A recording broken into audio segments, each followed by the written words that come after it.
Perfect Blue.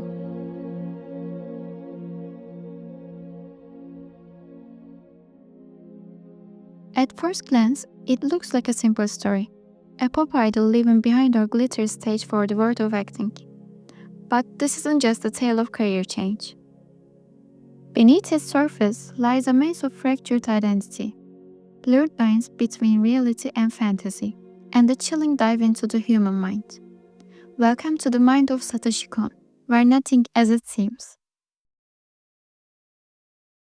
To understand Mima's descent, let's step into the realm of psychoanalysis. Sigmund Freud, the father of psychoanalysis, compared to the human mind to an iceberg. What you see above the surface, our conscious mind, is just a tiny fraction. Beneath lies the vast, hidden subconscious, filled with desires, fears, and repressed feelings. Freud divided the mind into three forces. The it, our raw desires, whispering, I want it all, and I want it now. The ego, the mediator trying to balance the chaos and keep us grounded in reality.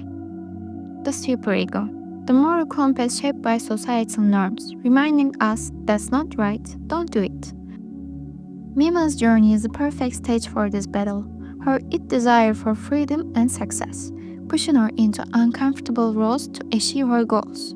Her superego, tied to her past as a pure, untouchable pop idol, resists these chains, demanding she stay ideal in the eyes of her fans. And the ego, acting as a mediator, struggles to balance the two just as Mima does in the transitioning from a pop idol to an actress. But when the mind can't cope, it represses. Freud called this repression, pushing down the feeling we can deal with. For Mima, this repression takes form as hallucinations. Her pop idol self, bright and perfect, appears to her, mocking her choices and embodying her guilt. And these hallucinations, they aren't random. They are her subconscious screaming to be heard. Perfect Blue isn't a traditional horror film, but the true terror comes from within. Mima's biggest enemy isn't the stalker chasing her, it's her fractured self, the doppelganger. In psychoanalysis, the doppelganger represents the shadow self. Mima's doppelganger is more than a hallucination. It's a reflection of her deepest fears, desires, and insecurities. It forces her to confront the terrifying question, who am I? These moments remind us of Lacan's mirror stage. Lacan believed our sense of self is shaped by our reflection and how we think others see us. But what happens when the reflection becomes something threatening? Mima's mirror moments show how our identity is crumbling under the weight of expectation and self-doubt. Freud called it the return of repressed, the idea that buried feelings and fears don't disappear. They find ways to resurface, often in strange, twisted forms.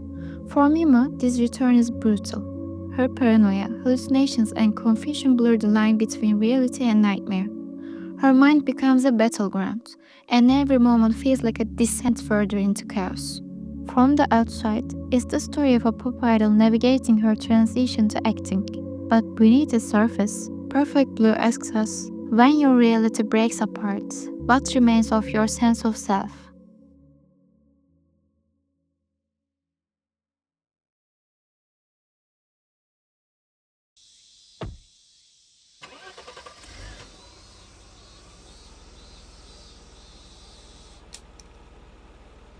No, I'm the real thing.